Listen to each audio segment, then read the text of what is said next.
A continuación voy a presentar la siguiente mesa, que es la mesa 4, con el tema Seguridad, uso de tecnología, información y poder. Ponentes: doctor Vicente Arredondo Ramírez de la ACSHE, doctora María Luisa Zorrilla Abascal, ICEUAM, doctor Luis Miguel Moraita Mendoza de Lina. Modera la doctora Ana Esther Escalante Ferrer. Muy buenos días a todas y todos. Vamos a iniciar con las exposiciones de esta mesa. Vamos a empezar con el doctor Vicente Arredondo Ramírez. Me voy a permitir dar una breve información acerca de su trayectoria y que procedamos a su presentación.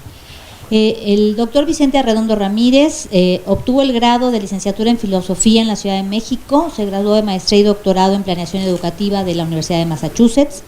Fue director técnico del Instituto Nacional para la Educación de los Adultos, ha sido consultor de UNESCO y UNICEF, tuvo cargo de director de investigación y desarrollo del Centro Regional para la Educación de Adultos en América Latina y el Caribe.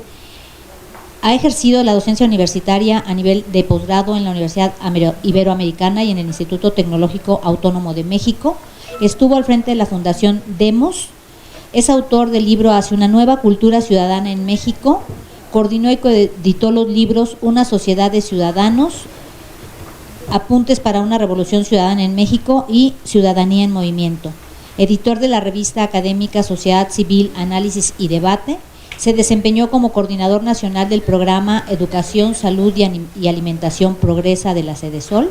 Fue coordinador general de planeación y secretario de extensión de la Universidad Autónoma del Estado de Morelos y actualmente es consultor independiente en materia de educación, construcción de ciudadanía, ética empresarial, desarrollo local y fortalecimiento de organizaciones de la sociedad civil. Le damos el uso. Muchas gracias, Esther. Buenos días. Buenos días. Lo que voy a presentar, a compartir, en realidad son reflexiones todavía en voz alta, de alguna manera, en donde alrededor de que le puse un título que se llama Los riesgos de la civilización cibernética. Y precisamente sobre eso quiero llamar la atención. Y quiero llamar la atención en base a una premisa, que si no estamos de acuerdo con ese punto de partida, pues entonces es cuestionable todo lo demás que va a seguir. Y bueno, se pone a debate. Y el punto de partida es que la civilización cibernética, ya estamos entrando a ese nivel, la civilización cibernética está poniendo en serio peligro la existencia de lo que llamamos el ser humano. Qué cosa tan atrevida, ¿verdad? Y está poniendo en peligro más precisamente la naturaleza del ser humano. Y ese es el punto de partida. Y que, como cierre, digamos, de la presentación, pues sería el qué hacemos, si estamos de acuerdo en todos esos riesgos que vamos a mencionar, en fin, pues tendríamos que hacer algo al respecto. Y esa recomendación está hecha, y ya les diré y la precisaré, está hecha para un ámbito educativo primordialmente, ¿no? Sería unos criterios, si se quiere, de hacer una reprogramación de contenidos y de enfoque de los sistemas educativos en general, o el sistema educativo en general, y iba a decir, y primordialmente la universidad, pero no lo sé, a lo mejor es primordialmente la preescolar y la primaria, y para que ya en la universidad sea natural, digamos, lo que se construyó desde esa base. Bueno, el término naturaleza de lo humano, que es lo que está en riesgo, lo defino rápido, desde luego es una pregunta filosófica, de la cual, que habla de la especificidad del ser humano. No hablamos de la madre naturaleza, hablamos de la naturaleza de las cosas, un poco desde el punto de vista filosófico aristotélico, ¿no? Entonces, la naturaleza de las cosas es aquello que hace que algo sea ese algo y no otra cosa. Entonces, para efectos del ser humano, cuál es la naturaleza del ser humano y dejar claro qué es lo que estaría en peligro en la sociedad cibernética, diríamos muy sencillo. Definimos al ser humano como un ser, como un ente, cuyas características esenciales o naturaleza, son la conciencia de sí mismo y de los demás.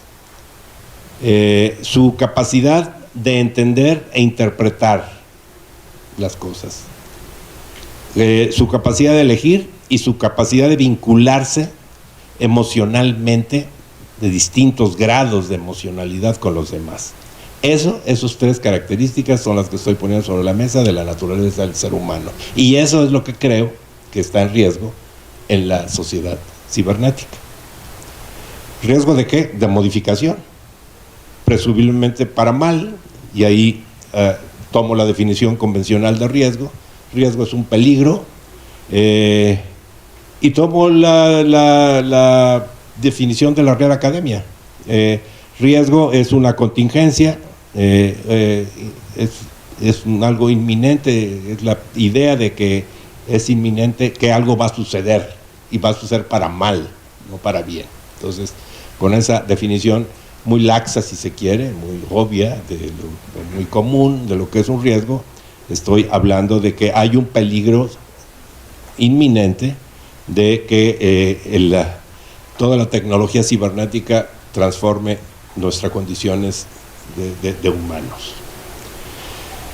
Bueno, los riesgos, dices tú, esos riesgos, pues ¿cuáles son los riesgos? Bueno, hay muchas formas de clasificar los riesgos, de muchas maneras. Yo diría que hay aquí, para los efectos de esta presentación, hay dos formas, hay dos maneras de clasificar el riesgo. Que es dependiendo de qué ámbito de la vulnerabilidad humana elijamos. Y aquí meto el término de vulnerabilidad humana porque quiero vincular el tema del riesgo a la condición humana en el sentido de finitud. Es un concepto muy general, muy global del riesgo, que parte de la definición de que vivir es un riesgo, todo es un riesgo. ¿Y por qué es un riesgo general? Pues porque se va a acabar, porque la vida se va a acabar. Y entonces si vivir es el gran riesgo, pues toda la cotidiana, todo lo que sucede en la vida, pues nos puede anticipar el final de quién, pues de uno mismo, que finalmente es lo importante, somos el sujeto de toda esta reflexión, ¿no? Entonces el riesgo es eso, es una condición de ser finito. Bien. Entonces, en ese sentido, hay dos dimensiones de las necesidades humanas, y vinculo ahora el término de necesidad. Estoy vinculando conceptos que, los podemos diferenciar, pero que finalmente están en juego y a veces son hasta intercambiables, ¿no? Finitud, necesidades. ¿Qué es la vida? Nuestra vida es finalmente dedicarnos a satisfacer necesidades. Ese es el vivir, satisfacer necesidades.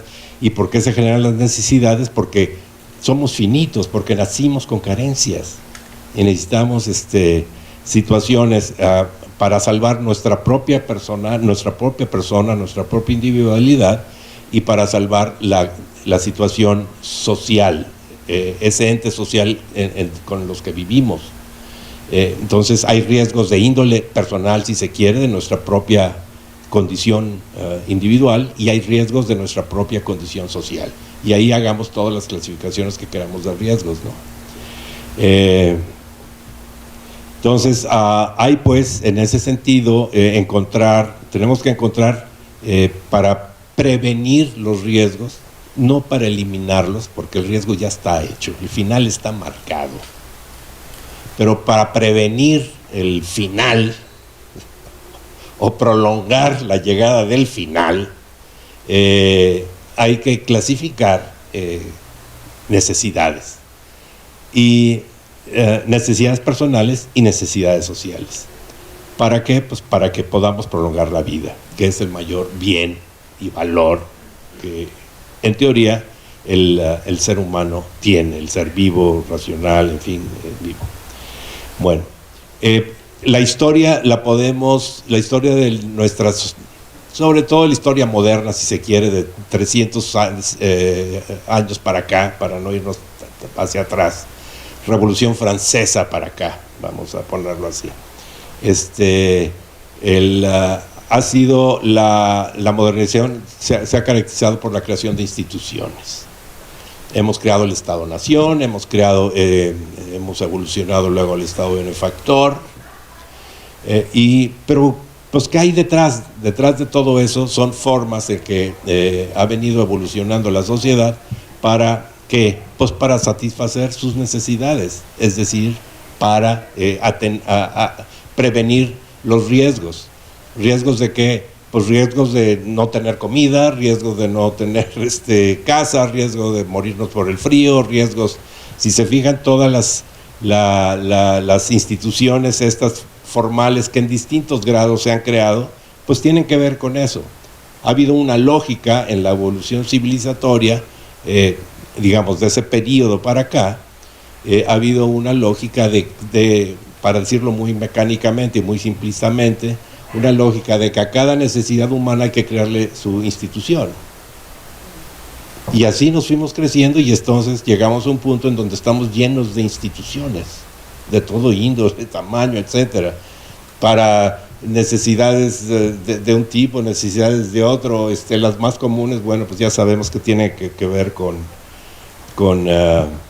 casa, vestido y sustento, para decirlo como decían los abuelos. Bueno, y entonces algo sucedió, que esa sociedad que iba creciendo, muy bonita, muy modernizante, muy todo, creando instituciones, y las instituciones nos daban seguridad, y todos defendemos, y todo el discurso oficial formal es hay que institucionalizar la vida social, etcétera, etcétera, y todos hay que fortalecer, y no hay que atacar a las instituciones, y que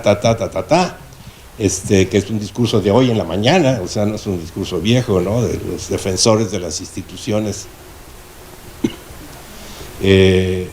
Finalmente, lo dicen porque las instituciones están en crisis. O sea, todo ese proceso de modernidad llegó un momento en que, por distintas razones, que no es caso aquí comentarlas, perdónenme si ya empiezo a... Qué irresponsable venir a hablar sin estar en condiciones, ¿no?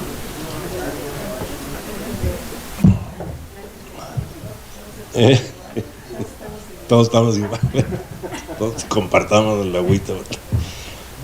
Bueno, está en crisis las instituciones, no voy a abundar para eso. Curiosamente, en este proceso de crisis de las instituciones, se vino dando un fenómeno que nos ha puesto actualmente en una situación que llamaríamos la sociedad, o que no llamaríamos, se llama la sociedad de la información. ¿Y por qué? Bueno, hay muchas explicaciones, pero finalmente diremos que la tecnología, el avance tecnológico, específicamente, como extensión y fortalecimiento de las funciones del ser humano, que es una definición de tecnología, que es una extensión de las capacidades que tenemos de ver, oír, hablar, tocar, sentir, mover, pensar, son extensiones del ser humano, han permitido, finalmente, han evolucionado de tal manera que han hecho que la información actualmente, al día de hoy, la información se convierta en la materia prima más importante, la materia prima más importante de intercambio humano, tanto para la generación y acumulación de riqueza, como para la adquisición y ejercicio del poder. información es poder, oímos. Bueno, todo esto recubierto de progreso y de beneficio, al atender las necesidades humanas de una manera más eficiente. O sea, entonces, toda esta cosa que se llama, esta situación nueva que se llama sociedad de la información, gracias a la tecnología, nos lleva a hacer algunas consideraciones, precisamente apuntando a los riesgos que decía hace rato. ¿Por qué la tecnología o la sociedad de la información nos va a poner en riesgo? O sea, bueno, no abundo sobre lo que significa cibernética. Hay confusión muchas veces en el uso común de las cosas. Hablamos de cibernética, hablamos de internet, hablamos de cómputo, hablamos de mil cosas, en donde al final de lo que estamos hablando es de tres instrumentos distintos, de tres cosas distintas que se han mezclado y que permiten llevarnos, que nos trajeron a la sociedad de la información y que nos apuntan a que si no acotamos cosas, nos vamos a llegar a una sociedad cibernética, cuyos resultados, quién sabe cuáles realmente puedan ser, en términos de salvar la naturaleza del ser humano, siempre el punto de referencia con el que arranqué. Pues sí, como les digo, se habla, por ejemplo, de cibernética, de ciberespacio, de organismos cibernéticos, de informática, de teleinformática, de internet, de la red y de muchos otros términos semejantes. La cibernética, pero en esencia la cibernética, y en su origen, así lo plantea, el origen lingüístico, es la teoría del control, cibernética es control. Entonces, una manera de simplificadamente decir que entramos a una sociedad de información y una sociedad cibernética es que estamos entrando a una sociedad del control. ¿Y del control de qué? Del control de todo. De todo. Definido control como ¿qué? Pues definido el control como una supervisión. Estoy haciendo definiciones de sentido común. Un control entendido como una condición de conocer mecanismos, naturalezas de las cosas para tomarlas, manipularlas y orientarlas hacia donde quiere el que las controla. Aunque obviamente se puede hablar mucho más sobre el control, pero dejo esa idea. Y entonces sí, tenemos el Internet, tenemos que se habla de que el Internet de las cosas, que ya llegamos al Internet de las cosas, ¿no? ¿Y qué quiere decir el Internet de las cosas? Pues es tener, leo aquí una definición que dice que el Internet de las cosas consiste en que todas las cosas tengan conexión a Internet en cualquier momento y lugar. Todas las cosas tengan conexión a Internet en cualquier momento y lugar. De esta manera, cualquier objeto es susceptible de ser conectado y de manifestarse en la red. La red, ciberespacio, imaginemos otro lugar distinto al de la realidad de aquí, otra realidad distinta, virtual que le llaman. El espacio cibernético. El camino en donde hay una serie de interrelaciones que hay allá, y esas interrelaciones son las redes, la red. Y la cosa mecánica, si se quiere, no mecánica, la cosa para poder acceder a ese mundo es la computación. Bueno. Entonces, eso se ha desarrollado a tal grado que ya se habla del Internet de las cosas, y se habla ya, porque ya existe el Internet de los cuerpos, es decir, meter todo el tema de potencializar funciones funciones físicas, químicas, biológicas, meterlas a nuestro cuerpo y potencializar, prolongar, intercambiar, en fin, condiciones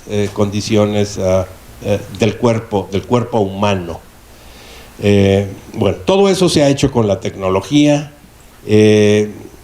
pero se ha hecho a la vista de los que medio sabemos, como legos medio entendemos que algo está pasando, pero sin entender a fondo las cosas, entendemos que el progreso está desatado y no tiene control.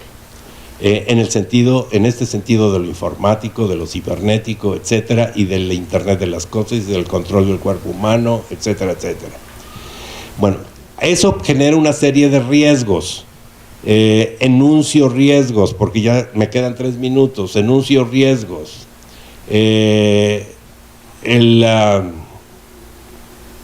Hay riesgos de índole socioeconómica, en el sentido de una transformación absoluta de lo que va a ser el trabajo, y el trabajo como significación humana, y el trabajo como mecanismos de generar ingresos en unas sociedades de intercambio que han estado vigentes en los últimos siglos.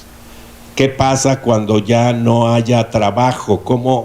¿Qué cuestionamientos a fondo se le hacen a la manera de satisfacer necesidades vía las fórmulas más conocidas ahorita, que es el capitalismo? Bueno, hay unos cuestionamientos ahí, grandes dudas. Hay riesgos de índole cognitivo, diríamos, que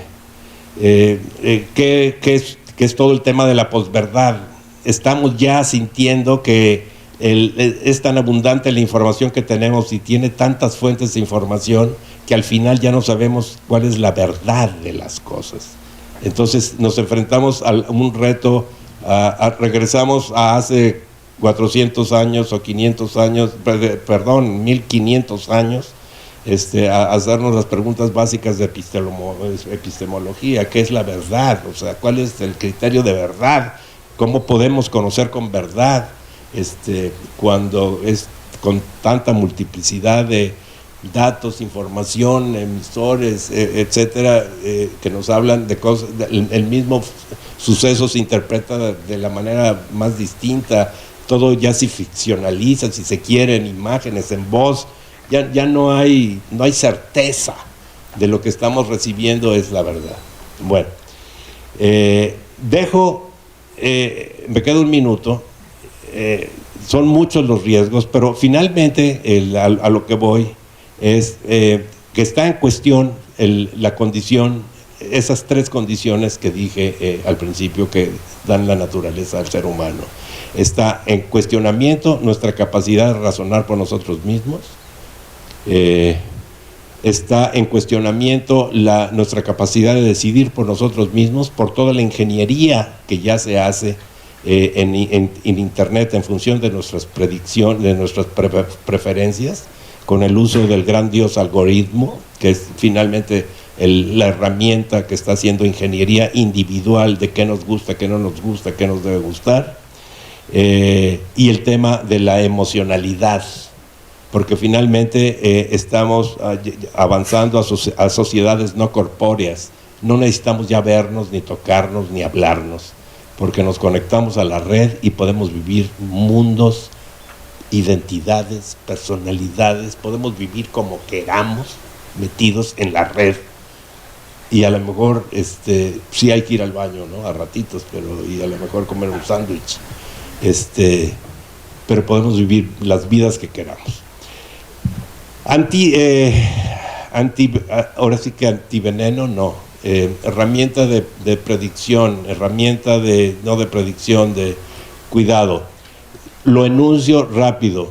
No sé si ustedes conozcan un trabajo que hizo el divulgador y el pensador francés Edgar Morin, que ha puesto en la mesa todo el pensamiento complejo. Este señor, la UNESCO le encargó un trabajo que entregó en el año 1999, que se llama Los 7 saberes necesarios para la educación del futuro. Los 7 saberes necesarios para la educación del futuro. Está en Internet, porque todo está en Internet. Búsquenlo.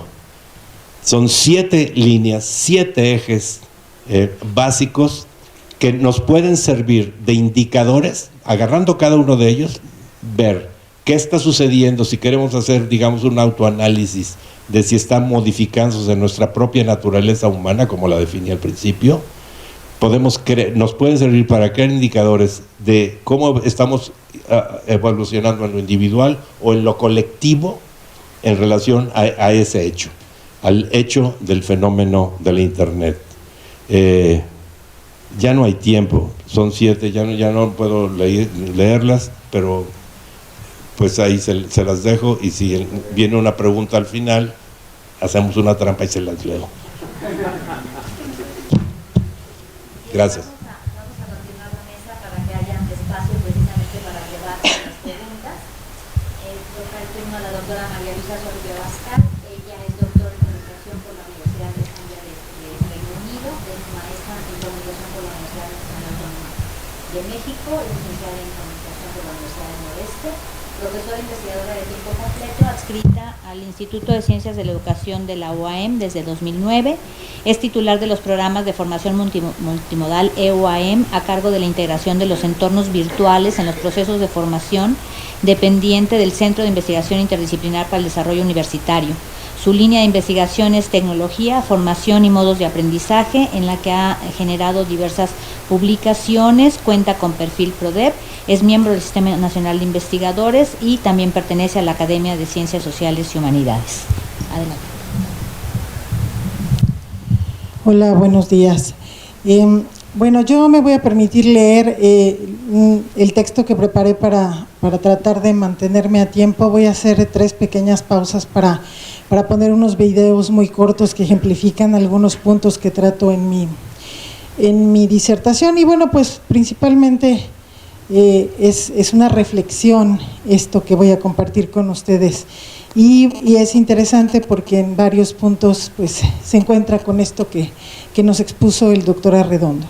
Entonces, bueno, yo puse como título a mi trabajo "El riesgo somos nosotros".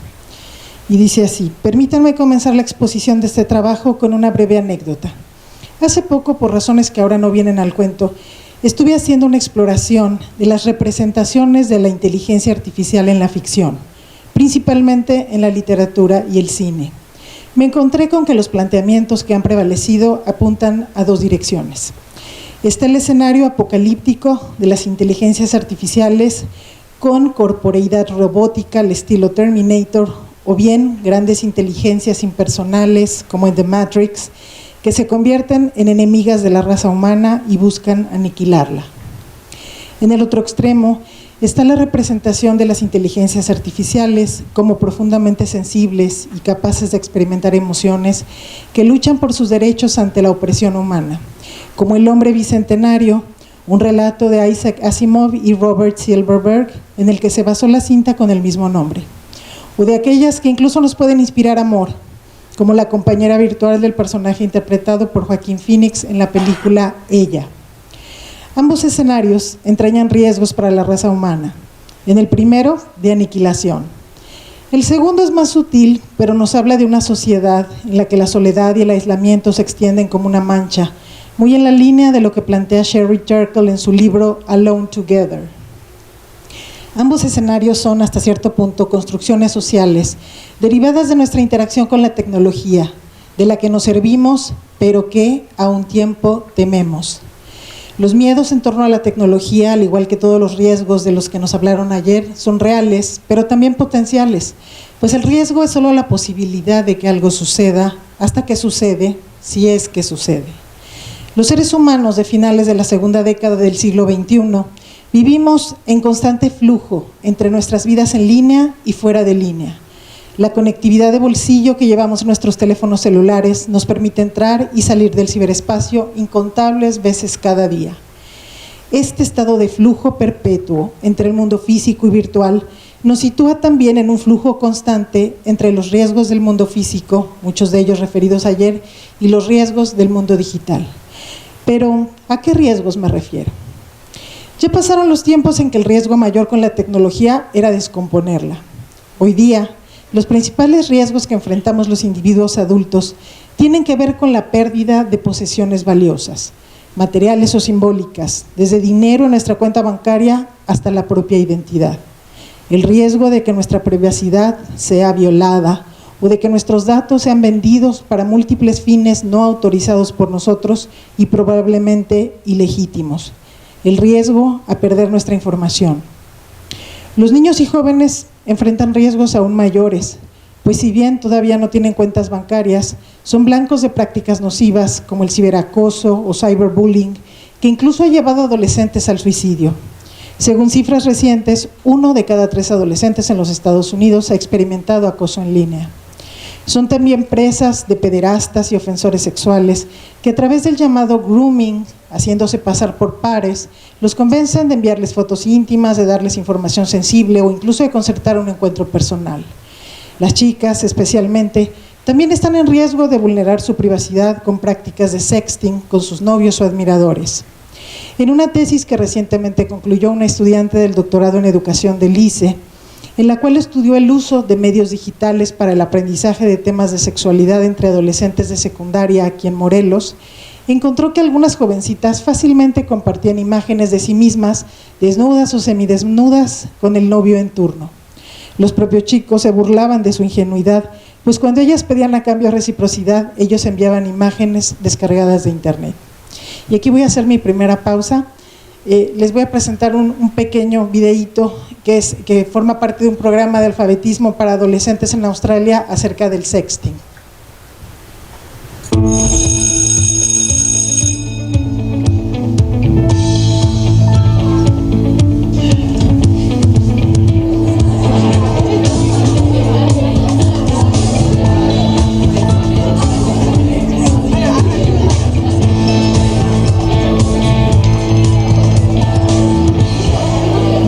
Megan. Nice. All right, quiet down. Thank you. Quiet, please, everyone. Shane Andrews. Yes. Emily Abbott. Here. Graham Carl. Yes. Jessica Collins. Here. Kate Copper. Present. Charles Douglas. Yep. Sarah Dobson. Here. Kerry Hall. Present. Brent Holbrook. Yep. Claire Henderson. Yeah. Regan Simpson. Yes. Megan Edgerton. Megan? Megan. Megan Edgerton. Megan.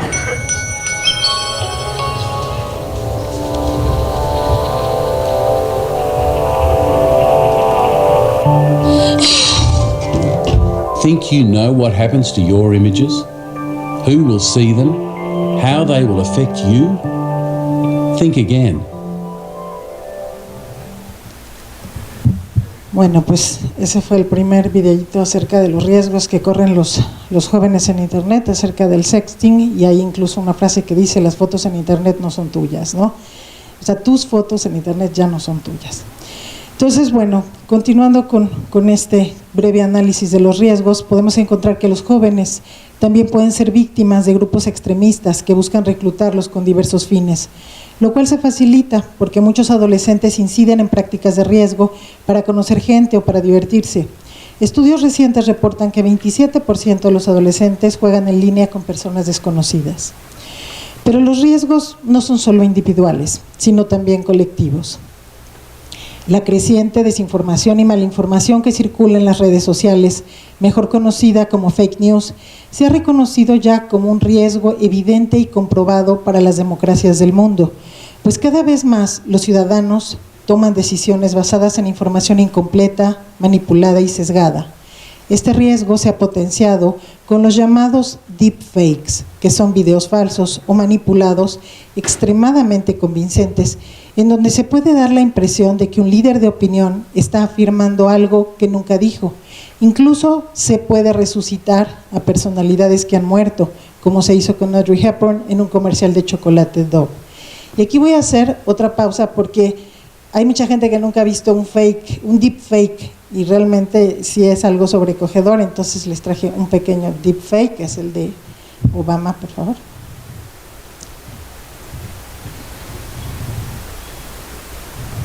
We're entering an era in which our enemies can make it look like anyone is saying anything at any point in time, even if they would never say those things. So, for instance, they could have me say things like, Killmonger was right, or Ben Carson is in the sunken place, or, how about this, simply, President Trump is a total and complete dipshit. Now, you see, I would never say these things, at least not in a public address, but someone else would. Someone like Jordan Peele. This is a dangerous time. Moving forward, we need to be more vigilant with what we trust from the internet. That's a time when we need to rely on trusted news sources. It may sound basic, but how we move forward in the age of information is going to be the difference between whether we survive or whether we become some kind of fucked up dystopia.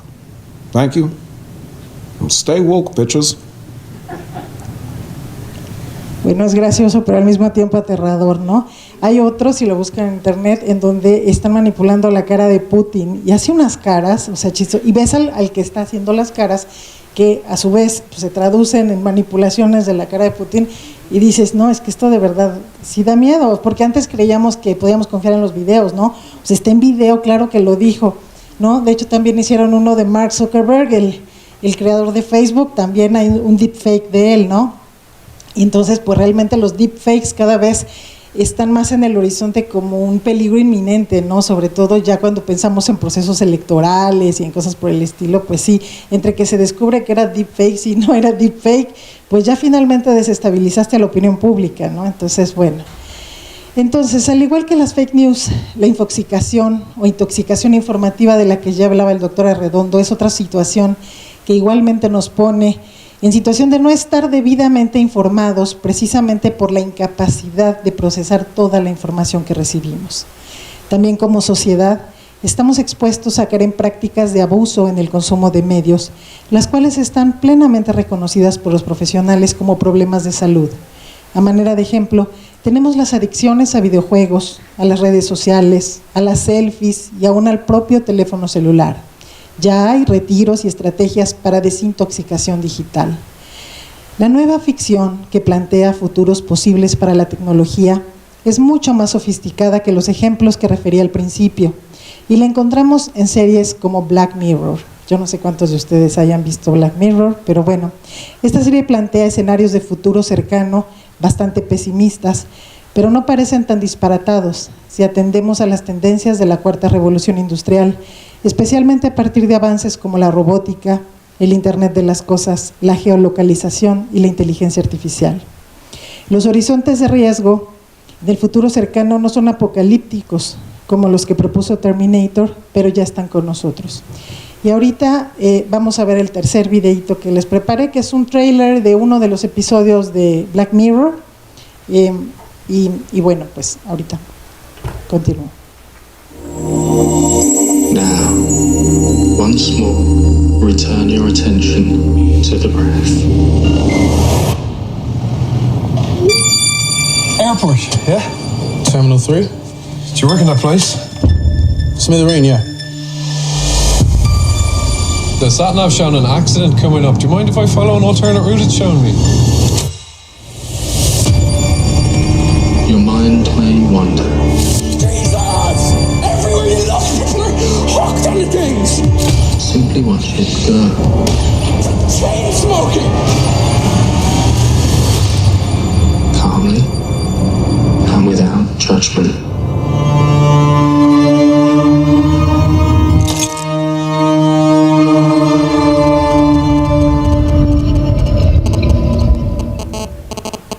Bueno, pues si no han visto Black Mirror y quieren asomarse a este horizonte del futuro cercano, es interesante. Entonces, como les decía, ya está con nosotros y se prefigura en los asistentes personales como Alexa y Siri, solícitos y serviciales, pero también escuchándonos y aprendiendo de nuestros hábitos, de nuestros gustos y preferencias. Ya están aquí los robots, no solo los de las fábricas ensambladoras de autos, que como bien decía Vicente, pues cada vez le quitan el trabajo a más personas, sino también los compañeros de ancianos en Japón. Ya están aquí los bots que confunden y trastocan las redes sociales esparciendo odio y violencia verbal. Tal vez nuestro mayor riesgo es perdernos unos a otros, perder la conversación y el contacto físico, en esta pantallización de la sociedad que nos orilla a comunicarnos en forma mediada a través de las tecnologías, dejando de lado paulatinamente los espacios sociales tradicionales a favor de los espacios sociales digitales. En la era de los medios masivos, los ciudadanos estábamos desempoderados porque no teníamos acceso a la agenda mediática. Hoy día, a partir de la web 2.0, que nos permite a todos ser a un tiempo generadores y consumidores de información en la red, lo cual entraña un enorme potencial de acción social y cultura participativa, tristemente nos enfrentamos al riesgo de que se impongan controles en Internet para contrarrestar todos los males a los que me he referido. La tecnología, desde mi punto de vista, no es buena ni mala. Cómo la usamos y para qué la usamos nos define a nosotros y no a la herramienta. No quisiera decir que necesitamos hacer un uso más humano de la tecnología, porque precisamente esos usos humanos son lo que nos han llevado a donde estamos. Hagamos un uso más inteligente, amable y solidario de la tecnología. Gracias.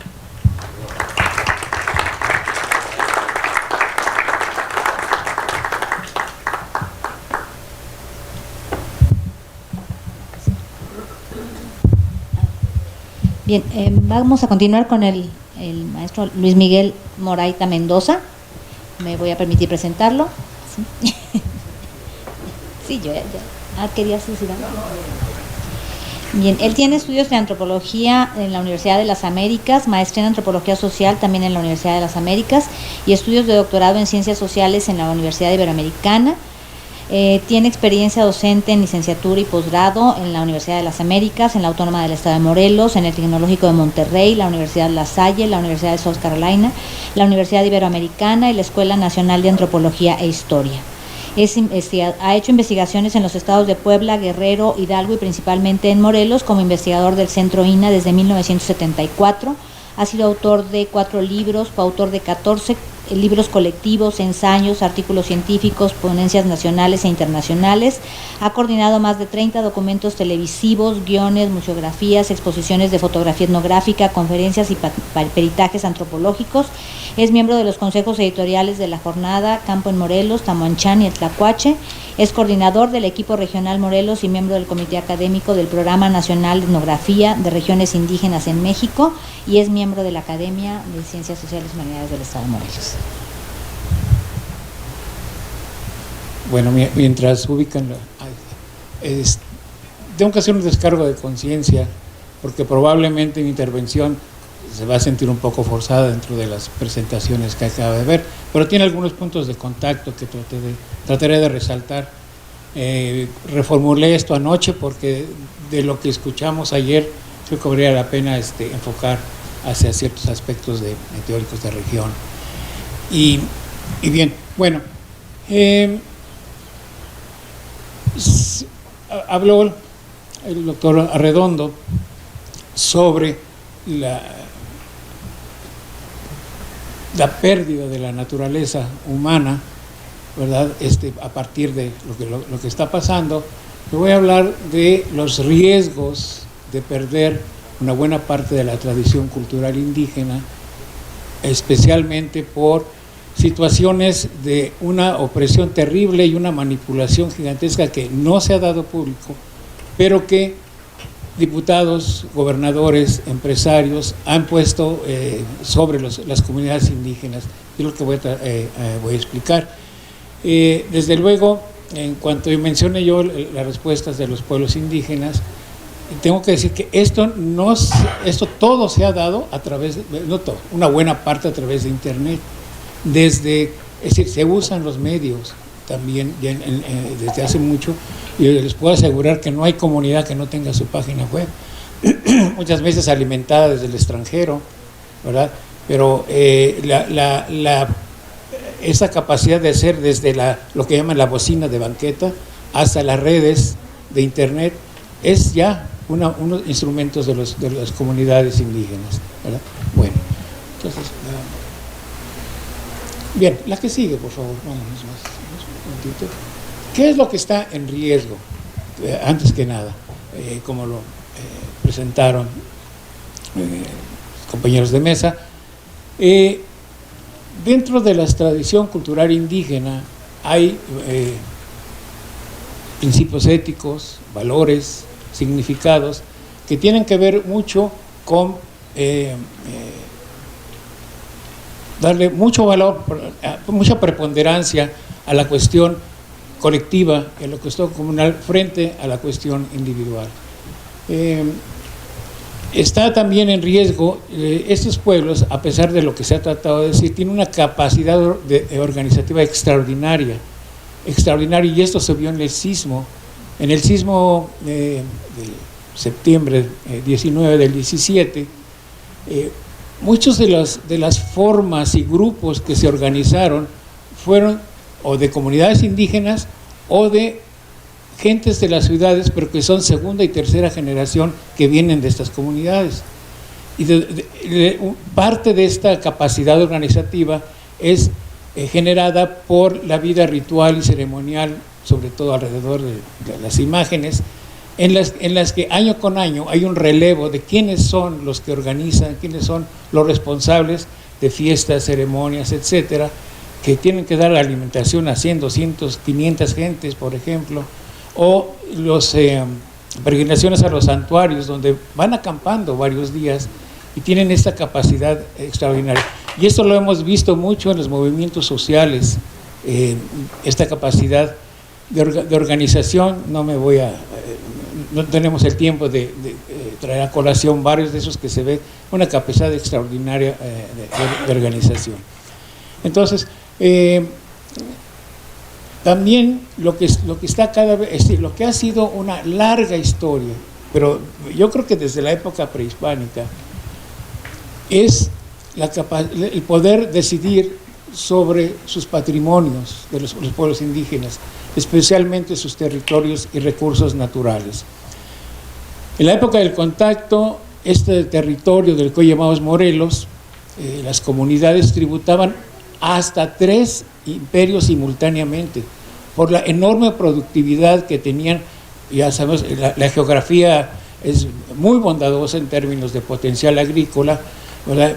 Las aguas que se absorben en el norte afloran muchas veces arribita de los valles de tierra caliente, y por pura gravedad irrigan hasta 20, 30 kilómetros. Entonces hay una capacidad enorme de producción.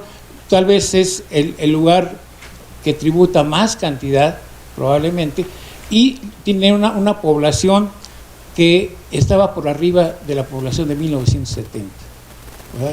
Pero bueno, viene la conquista y viene una serie de cambios, no me voy a detener mucho en esto. Viene la imposición de las haciendas, y donde ahí cambia el territorio, cambian los recursos naturales a favor de los hacendados.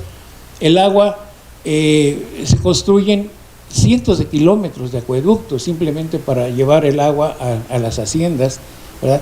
Viene la revolución. O sea, lo que estoy tratando de decir es una constante dentro de lo que hoy llamamos territorio morelense, de una apropiación ajena, externa, de recursos naturales, de fuerza de trabajo en favor, que ha mantenido es decir, que ha tenido sus momentos de ruptura muy, muy importante. Entonces, la que sigue, por favor. Bueno, les decía, la que sigue, por favor, vámonos un poquito más rápido. Voy a tomar como ejemplo de esta situación lo que es la municipalización indígena y algo sobre la ley orgánica municipal, que son 2 instrumentos enormes de manipulación y de abuso sobre los pueblos indígenas. La que sigue, por favor. La municipalización. ¿De dónde viene esta cuestión de la municipalización? En los años 70, a través de la historia, pero sobre todo en los años 70, hay un conflicto enorme entre Telcinco y en Sosocotla, porque tratan de poner un aeropuerto en estas regiones, y los pueblos se defienden a un costo enorme. Las consecuencias fueron muy grandes, pero no dejaron que hubieran estos aeropuertos. El gobernador, los empresarios, todos estaban pero con una represión tremenda. Imagínense ustedes, a los maestros les obligaban a decir a los alumnos, díganle a sus papás que el aeropuerto es bueno, que va a haber mucho trabajo, que va a haber... Y entonces cuando llega el gobernador a Sosocotla, dicen, a ver niños, y los niños empiezan, no queremos aeropuerto, queremos revolución. Esto pues enardece a Laura Ortega, y entonces hace unas medidas tremendas en contra de los pueblos indígenas. De esto y de otras cosas, los pueblos han vivido con un abuso extraordinario que a veces no nos imaginamos. Huillapan le obligan en la primera mitad del siglo XX, le obligan a firmar un documento a Huillapan en que renuncian a ser parte del ayuntamiento de Tetela del Volcán para que puedan tener el agua. Claro que es totalmente anticonstitucional, ya últimamente se quitó esto, pero digamos hasta ese extremo. Situaciones como estas sí hacen que hay un anhelo de separarse de las cabeceras municipales, sí, que son los vehículos más inmediatos de este abuso de poder. En la campaña del exgobernador Graco Garrido Abreu Ramírez, él promete que va a dar municipios indígenas, ¿verdad? Y da antes, sobre todo en la última parte de su gobierno, quiere palomear todas sus promesas porque él está casi seguro que va a ser el candidato del PRD al gobierno del Estado. Entonces hay una urgencia de su parte por crear estos municipios, pero no se crean, digamos, siguiendo las necesidades, la potencialidad, la capacidad, sino se escogen aquellos que les pueden rendir mayor interés y más fácil de manipulación. Quien conoce en Coatetelco, pues es una comunidad bastante pobre, y es una comunidad que ahora es un municipio y que sin recursos tiene que empezar a afrontar los gastos de un municipio, la logística de un municipio. Así quedaron los municipios indígenas, ¿verdad? Pero esto ha sido con una manipulación tremenda. A mí personalmente me tocó hacer los peritajes antropológicos a estas comunidades para demostrar ante el Congreso y ante el proceso que son comunidades indígenas. Y vi todo el proceso de cómo, por una parte, hay unos que no querían que fueran municipios porque se iban a afectar ahí en Cuautla, esa área donde está Office Depot y Walmart y todo esto, se le iba a ir de las manos al presidente municipal y había descalificaciones increíbles como, no son indígenas, pues si traen reloj y usan coche, ¿cómo pueden ser indígenas? Después los atacaron por la lengua. Y entonces, a través de las redes, y les proporcionamos las diferentes leyes que dicen que el requisito principal es la autoadscripción. Y después vienen otros. Pero habiendo autoadscripción, es un pueblo indígena, ¿verdad? Hubo manipulaciones muy fuertes y crearon, como digamos, manipulaciones por parte de diputados, por parte del gobernador. Ya tenían sus planes, que es de desarrollo de ciertas áreas, ¿verdad? Y entonces crearon contingentes de clientelaje a través de dar apoyos y los programas a ciertos grupos, y las comunidades se dividieron. Hubo conflictos muy profundos, Huillapan, Tetelcingo, y todo. Y algo muy importante, a donde voy es a esto, una de las armas que usaron estos grupos de poder fue la ley, ¿verdad? La ley, organizaron la ley, el Congreso organiza un tipo de ley municipal, ley orgánica municipal, en las que queda fuera la asamblea. Ya las decisiones ya la asamblea no tiene la calidad de poder decidir, ser la instancia de decisión de la comunidad, está fuera. Los procesos electorales no los maneja la comunidad, los manejan las presidencias municipales y un comité en donde no está presente la comunidad. La convocatoria, que es muy importante en las elecciones, porque se dice quién tiene derecho a ser elegido, y es el uso y costumbres, hay ciertas reglas. También hay algunos que, hay varios trucos, vamos a decir, y entonces un dique para los trucos de gente que viene a votar, que ya no está en la comunidad, etcétera, es que la asamblea es la que decide cuáles son los requisitos y qué forma de elección, si es a mano alzada o va a ser por urnas o lo que sea. Todo eso ya se les quitó por medio de la ley orgánica. La que sigue, por favor.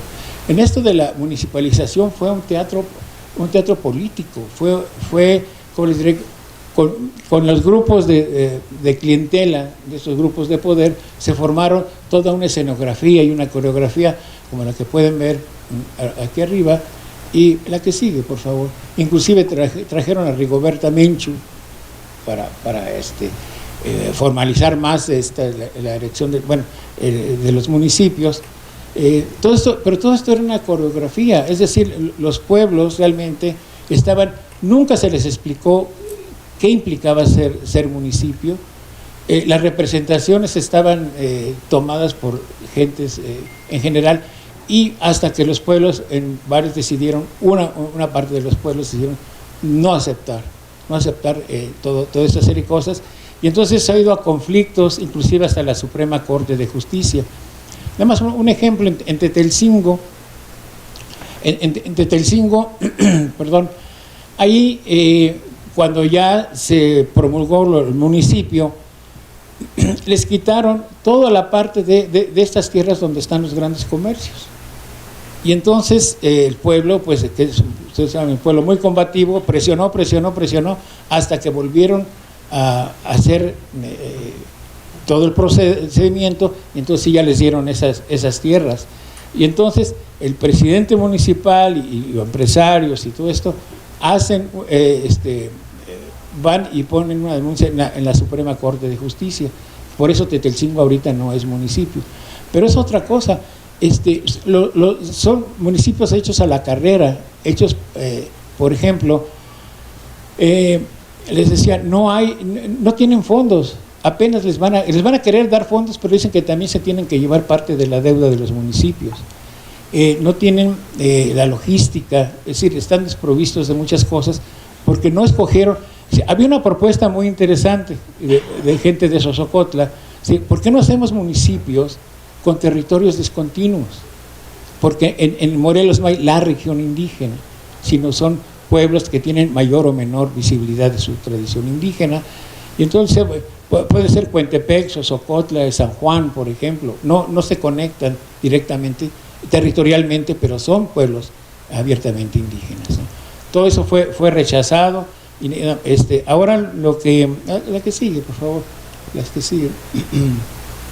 Bueno, esto yo quería, más que una exposición de reflexión, es una exposición de preocupación hacia dónde van las cosas, ¿no? Hay otros factores de riesgo, o que están incidiendo en el riesgo, que son la vigencia de la discriminación y racismo. Siguen viviendo esto. El sistema educativo, fíjense que ustedes que después de la revolución varios pueblos indígenas crearon sus propias escuelas, donde se le daba mucho énfasis a la lengua y a la tradición, hasta que vino el gobierno y les quitó esas escuelas para hacerlas el sistema. Hoy a Milcingo, todavía hasta el año pasado, la primaria era del pueblo, ¿sí? La primaria que hoy se llama Samir Flores, en fin. Pero hemos visto en comunidades, en escuelas, dentro de comunidades indígenas, hay discriminación y hay un desprecio tremendo de los profesores por la cuestión tradicional indígena, ahí mismo. El poder legislativo y el juego de leyes, ¿no?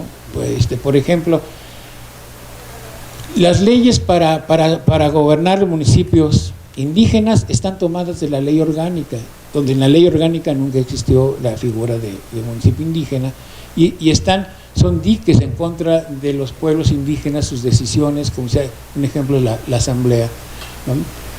También muy fuertes son los proyectos y megaproyectos que últimamente han estado muy fuertes, como las minas, por ejemplo, ¿no? La terminal hidroeléctrica,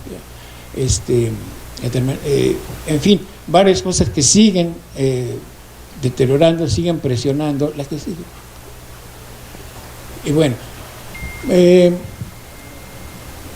hacia dónde voy o hacia dónde traté de ir es que esto está, por un lado, está erosionando mucho de los principios éticos que son muy difíciles de las comunidades de mantener en esta situación, ¿verdad? Y la otra es que las movilizaciones sociales se van a estar haciendo, ojalá y no, pero más violentas, más fuertes, porque por un lado hay mayor capacidad en los pueblos de respuesta y hay una situación mucho más difícil, cada vez más difícil en los pueblos. Simplemente hoy hay cortadores de caña que ganan 40 pesos por una tonelada cortada, limpiada y alineada, ¿verdad?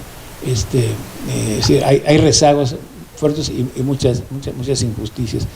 Pero entonces, a donde voy a esto es empujar a las comunidades, presionar mucho para que, y es consciente, para que dejen ciertos principios éticos comunitarios que son los que estorban a la expansión del desarrollo de empresas. Nada más un ejemplo para terminar. Varias comunidades indígenas no aceptan OXXO, porque le dan la torre a las tiendas locales.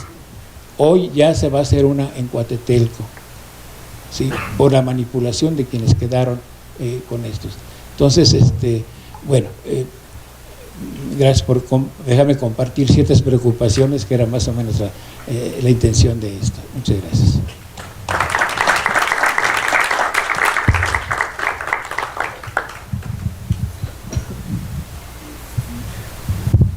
Pues ante una mesa que ha hablado de una postura de lo filosófico, de la parte muy técnica y de esta parte de la presentación de cómo la tecnología, porque el OXXO es pura tecnología, haga todo con tecnología, tendría que ver con estos municipios indígenas y la cuestión de lo que está en riesgo, que nos dicen nuestros ponentes, está en riesgo pensar, decidir, tener emociones, tener identidad y principios éticos. Yo dejo al público que haga los cuestionamientos a los ponentes.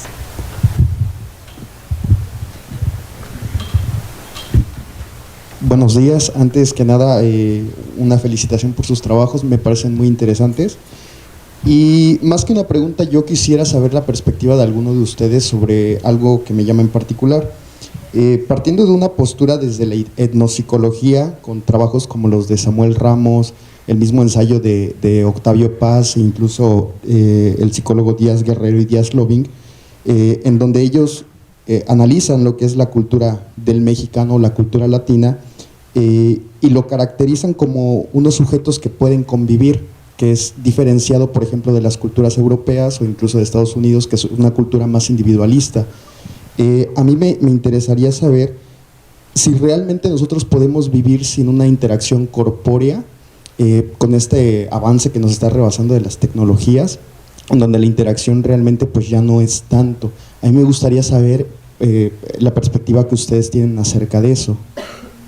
Escuchemos otra pregunta. Bueno, hilado un poco la pregunta a esta misma, sí, gracias por sus ponencias de entrada, y retomando en inicio el cuestionamiento de Vicente Arredondo sobre estas distintas realidades y personalidades y comunidades que formamos parte y la gente forma parte en distintos ámbitos reales o virtuales, pero que también tiene que ver con la identidad de las distintas comunidades.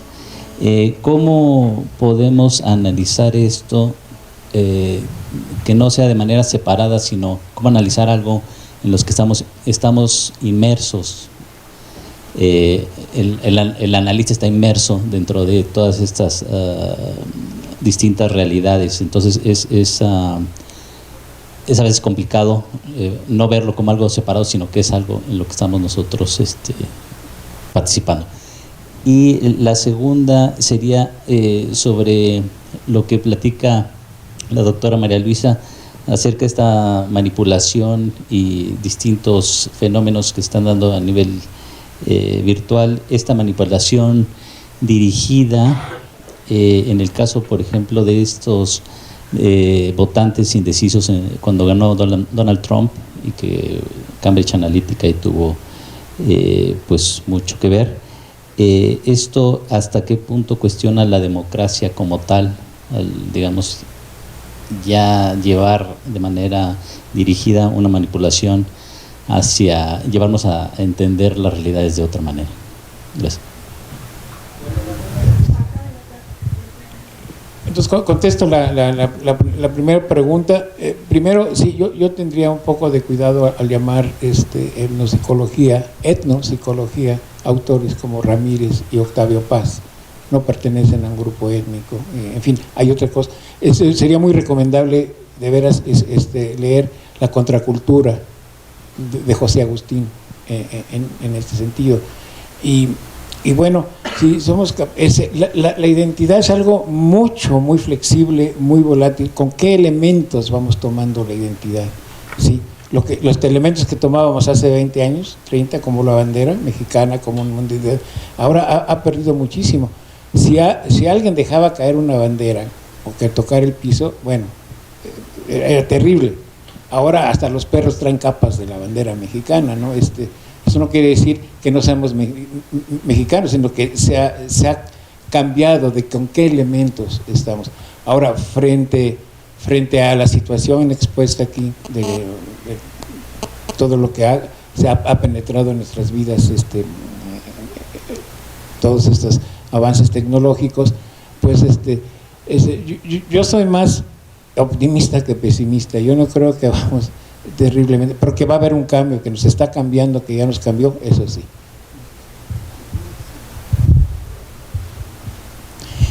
Respecto a esto que preguntas, bueno, si entiendo bien, si podemos vivir sin interacción física, ¿no? Un poco eso es la preocupación, ¿no? Entonces, tal vez en un horizonte cercano no lo vería, pero en términos de las capacidades de la tecnología y de cómo funcionamos como seres, podría ser. ¿Por qué? Porque al final del día nosotros conocemos el mundo a través de nuestro cerebro, y nuestro cerebro está conectado a nuestro cuerpo, pues con todas las terminales sensoriales, ¿no? Es como funcionamos. Entonces la información que tiene nuestro cerebro es la que recibe de las terminales sensoriales, y ese es nuestro conocimiento del otro y del mundo en general, ¿no? Entonces, ¿qué pasa si engañamos a las terminales sensoriales y les hacemos creer que estamos viendo o sintiendo algo que no está ahí, ¿no? Esto ya se ha planteado en muchas películas de ciencia ficción, pero todos sabemos que la ciencia ficción prefigura la ciencia del mañana, ¿no? Entonces en películas como Ready Player One, o sea, se ponían su traje completo para que las terminales nerviosas estuvieran, o sea, ahora sí que todas manipuladas, ¿no? Entonces podías tener, pues ahora sí que sexo, brincar, correr, bailar y hasta sentir dolor, ¿no? Entonces, o sea, podemos engañar al cerebro, o sea, podemos creer que estamos teniendo interacción física cuando no la estamos teniendo. Entonces, o sea, los seres humanos necesitamos interacción, pero esa interacción puede ser real o puede ser figurada, ¿no? Un poco ese es el planteamiento de la película de Matrix, ¿no? Pues todos viven, pues nada más en su cerebro, ¿no? Todos están ahí como dormidos, ¿no? Como en coma, y realmente todo sucede dentro de sus cabezas, ¿no? Entonces, bueno, pues yo creo que sí necesitamos la interacción, pero esa interacción en un futuro, no sé si lejano o cercano, puede ser que sea una interacción simulada, creada, alterada, modificada, ¿no? Y pues todo esto que es la realidad virtual, pues es algo que ya está aquí, ¿no? Entonces, pues esa sería mi respuesta a tu pregunta, ¿no? Y bueno, pues después si quieren retomo para comentar el tema de la democracia, o de una vez. Yo sí creo que toda esta manipulación, porque al final del día, pues el espíritu de la democracia es que los ciudadanos, de forma equitativa, en forma plural, tomamos las decisiones, ¿no? Ese es el espíritu, ¿no? Pero si nos convertimos en peones en un tablero de ajedrez, y entonces parece que tomamos las decisiones, pero estamos a merced de otros decisores que realmente están jugando las fichas, pues entonces sí está, ahora sí que en riesgo el sistema, ¿no? Entonces, hace un momento cuando expuso Vicente, decía, bueno, ¿cuál es el antídoto, no? Y bueno, dijo que nos quedaba de ver los 7 saberes de Morán. Pero yo sí, también hace rato que platicaba con alguien de radio, yo le decía, el antídoto pues es el alfabetismo informacional, mediático, digital. O sea, nosotros los ciudadanos tenemos que prepararnos para este nuevo contexto, para funcionar en nuestro nuevo contexto, ¿no? Entonces, pues ya también se habla de la democracia 4.0, en donde necesitamos ciudadanos 4.0, que estemos preparados para lidiar con estas manipulaciones y seguir ejerciendo esos derechos, pero en forma consciente, informada, responsable y pues sí, al margen de estas manipulaciones que han sido muy evidentes en procesos recientes, ¿no? Sí, lo que plantean, en efecto, es estamos en una Babel, es como contradictorio. Se supone que tenemos la libertad de elegir nosotros, es tanta la oferta para saber lo que sea, y para conectarnos con quien queramos a través de las redes sociales, el Internet 2, en fin, todo esto, que es que estamos en mejor condición de libertad para poder tomar decisiones personales e ir construyendo nuestra propia identidad. Pero lo curioso es que es tanta la oferta, por un lado es tanta la oferta, y por otro lado es tanta la oferta que forzosamente te obligas a agarrar y a dialogar con un pedacito nada más de todo lo que te ofrece ese universo. Y entonces, pues lo natural es que vayas y busques con lo que te identificas. Entonces se va a dar eso que pareciera una gran riqueza para abrirte el horizonte, en fin, acaba siendo un mecanismo para verte a ti mismo o a ti misma. Es decir, va a ser un ejercicio de verte en el espejo, que es lo que sucede, repetimos lo que pasa aquí en la vida real, no internetica. ¿Qué periódicos leemos? Pues los que piensan como nosotros. ¿Con qué cuates nos juntamos? Pues con los que piensan como nosotros. O sea, no sabemos trabajar la otredad, no sabemos trabajar digamos, en la realidad real, y lo mismo va a poder pasar allá en la realidad virtual. Vamos a trabajar con nosotros. Ahora, si le sumas que además hay toda una ingeniería a través de los algoritmos en donde te están regresando, el algoritmo te está regresando y te está reforzando que tú tienes que a ti te interesa ver, si estás hablando de este tema en Twitter, por ejemplo, te dan, pues te conviene que veas a esto porque parece que tiene. O sea, si se sigue reforzando aquello, finalmente vas a acabar siendo manipulado por el algoritmo. Entonces, bueno, es todo un tema, el trabajo de la identidad étnica, con adjetivos, sin adjetivos, con lo que tú quieras, es todo un tema. No sé si hay tiempo que ahorita comente algo o otro round de preguntas mejor otro round de preguntas antes de decir algo de los saberes, porque no me quiero ir sin pregúntenme cuáles son.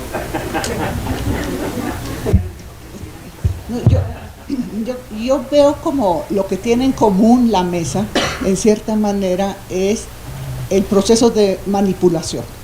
O sea, manipulación por un medio o por otro medio. En ese sentido, creo que estamos como en la cúspide de una era donde se había dicho, ese es el capitalismo, la mercantilización de todo. Si todo se mercantiliza, se da el mensaje de que el individuo puede decidir. Entonces se supone que tú vas al mercado y decides qué consumes.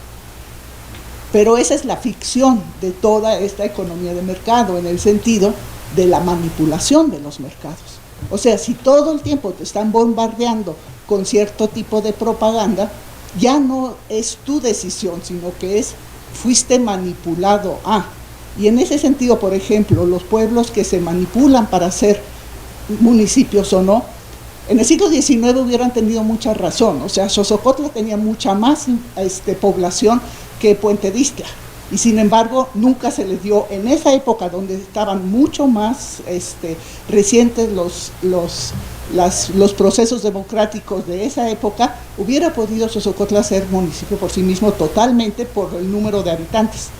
Y en cambio, ahorita, toda la territorialidad de los pueblos de Morelos siempre fue dispersa por las haciendas que acabaron rompiendo la territorialidad continua. Y en ese sentido, la idea de las regiones dispersas, por ejemplo, indígenas, hubiera sido lo ideal, dado que, por ejemplo, ya en 1675, 13 pueblos se organizan indígenas en contra de los franciscanos de Cuernavaca. O sea, hay una tradición indígena de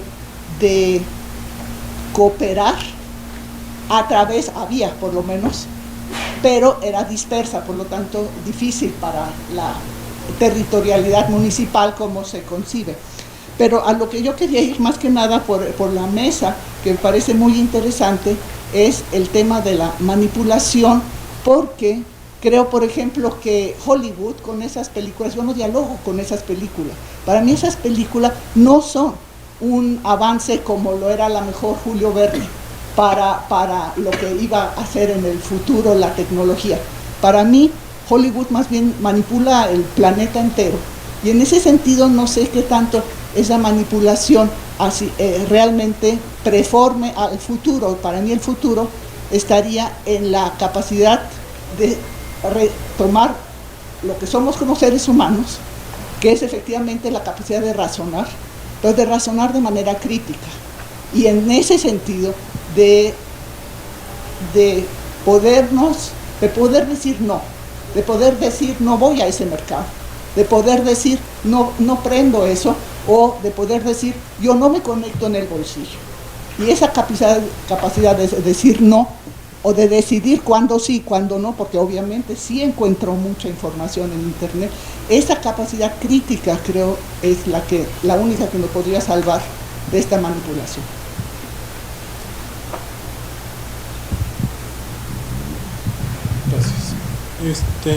Gracias. Gracias a la mesa.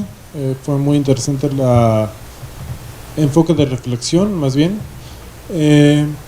Y yo quisiera, pues, continuar la reflexión sobre el riesgo como concepto. A veces me da la impresión de que hay el riesgo de abusar del concepto, ¿no? Cuando decimos, bueno, nuestra lucha o nuestro riesgo de morir, yo quisiera más bien enfocarlo en otro concepto que es la lucha, porque además el doctor pues también ejemplificó las luchas de los pueblos, de las comunidades, de las sociedades, las muchas luchas. Cuando hablamos de riesgo, pues sí, identificamos lo que nos puede hacer daño, pero no identificamos cómo podemos responder nosotros a ese posible o ese daño hipotético. No sé si puedan hacer un poco más de reflexión en torno a la lucha por la vida o la vida como una lucha por la no muerte, ¿no? Gracias.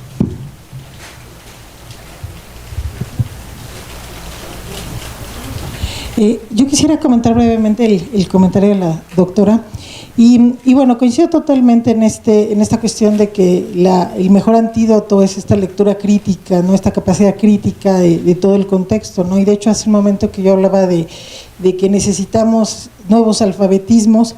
En estos nuevos alfabetismos, en el alfabetismo informacional, por ejemplo, pues una de las competencias claves precisamente esta capacidad crítica de juzgar aquello a lo que estamos expuestos y de precisamente de poder tomar decisiones.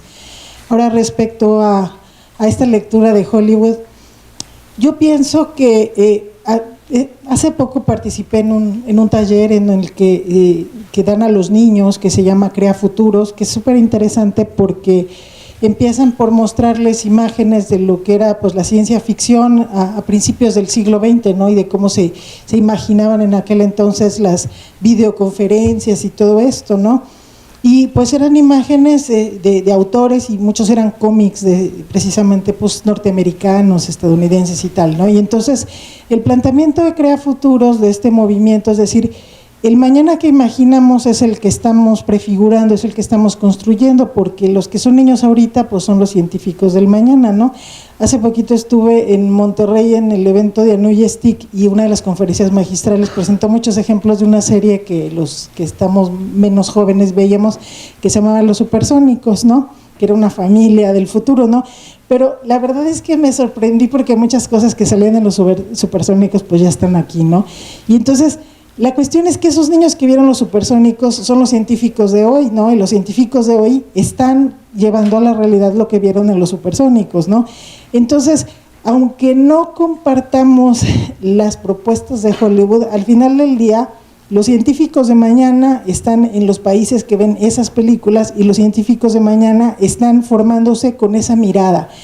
De ahí mi preocupación, por ejemplo, por las películas apocalípticas. ¿Por qué? Pues porque ese es el futuro que estamos imaginando, ¿no? Entonces yo quisiera películas en donde imagináramos el futuro de forma más optimista, porque entonces estaríamos caminando hacia allá. Entonces yo por eso retomo este tipo de referentes, porque finalmente sí creo que son los referentes que van a construir la ciencia de mañana. Bueno, yo retomo también tu comentario para hablar de las capacidades como el antídoto, que son esas capacidades individuales y grupales que tendríamos que reforzar en esta lógica del sí, no, o el sí, cuándo, etcétera, para y medir qué tan contaminados o no estamos contaminados de ese otro mundo, de ese hoyo negro que nos jala necesariamente y que nos está jalando a todos, que es lo de la red, digamos, lo cibernético. Y leo rápido los mentados 7 consejos. Tenemos que saber, tenemos que conocer lo que es conocer, fíjate qué interesante, conocer lo que es conocer, para lo cual es importante tener en cuenta el comportamiento de las características cerebrales, mentales y culturales del conocimiento humano, de sus procesos y de sus modalidades, de las disposiciones tanto psíquicas como culturales que permiten arriesgar el error o la ilusión. Ese solo mensaje sería el antídoto, pero déjenme leerles rapidísimo los otros. 2. Superar el conocimiento fragmentado de la realidad y aprender las relaciones mutuas y las influencias recíprocas entre las partes y el todo de un mundo complejo. Todo el tema de las disciplinas y la multidisciplina. 3. Entender que el ser humano es a la vez físico, biológico, psíquico, cultural, social, histórico y el significado de toda esa composición.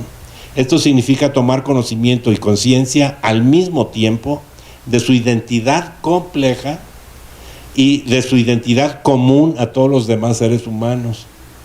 El tema de la identidad es clave, porque tiene que ver con la creación o no creación de sujetos.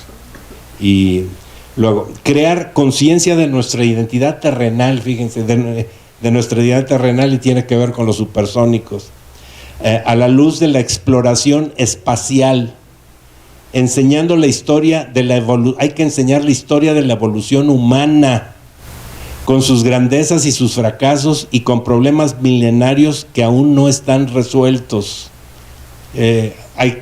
Cada vez que aprendemos más del espacio hay que, en pocas palabras, aprender más de la Tierra. Aceptar y explicar las incertidumbres que han aparecido en las ciencias físicas. Aceptar las incertidumbres. Ayer se hablaba de las contradicciones. Todo el tema de la microfísica, la termodinámica, la cosmología. La ciencia no tiene la última palabra del ser de las cosas, aunque lo pretenda. En las ciencias de la evolución biológica y en las ciencias históricas, y definir principios de estrategia para enfrentar los riesgos, lo inesperado, lo incierto, y modificar su desarrollo en virtud de las informaciones adquiridas en el camino. Toda esa posición crítica es otra manera, la posición crítica del individuo frente a todo esto. Son 2 cosas más. Comprender que la comunicación humana es a la vez medio y fin. Tener claro que la comprensión mutua entre humanos, tanto próximos como extraños, es en adelante vital para las relaciones humanas, para que las relaciones humanas salgan de su estado bárbaro de incomprensión. O sea, trabajar todo el tema de la alteridad, que no sabemos trabajarla. Somos autorreferenciales casi por naturaleza. Y cierro, el séptimo. Construir una antropoética, considerando el carácter ternario de la condición humana de acuerdo a su condición de individuo por un lado, sociedad y especie, que el tema de la especie con todo el tema del trabajo de la biología está en la mesa, y para cuestionarnos como especie. En este sentido, la ética individuo-especie necesita un control mutuo de la sociedad por el individuo y del individuo por la sociedad, esta interacción. Es decir, la democracia. Esta es una definición de democracia que me perdone toda la historia de la ciencia política, pero es otra cosa. Estamos hablando de otra cosa. Hay que reformular en sus términos y conceptos, a la luz de esta visión, lo que significa la democracia. La ética individuo y la ética especie convoca a la ciudadanía terrestre en el siglo XXI, a la ciudadanía terrestre, que no nos vayamos a la ciudadanía que ya se está creando, la ciudadanía cibernética, que es digital, que es una virtualidad que no nos damos cuenta, pero ya estamos metidos en ella. Entonces hay que rescatar nuestra ciudadanía terrestre en esta dimensión de la realidad. Lo dije al final.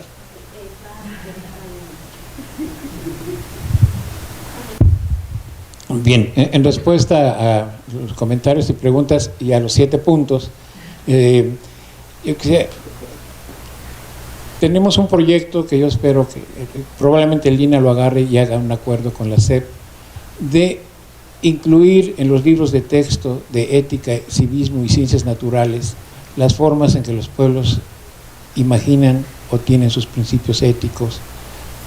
La manera, por ejemplo, el ejemplo del maíz y toda la cuestión que hay atrás de respeto, o sea, no esperamos que los niños vayan a hacer un ritual a la lluvia o al maíz, pero esperemos que entiendan que hay otras maneras de generar conocimiento, otras maneras de relacionarse con la naturaleza, y digamos, bueno, eso es en respuesta a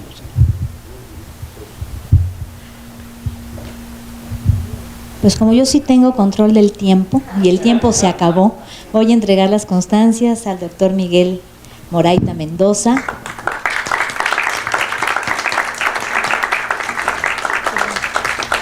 Al doctor Vicente Arredondo Ramírez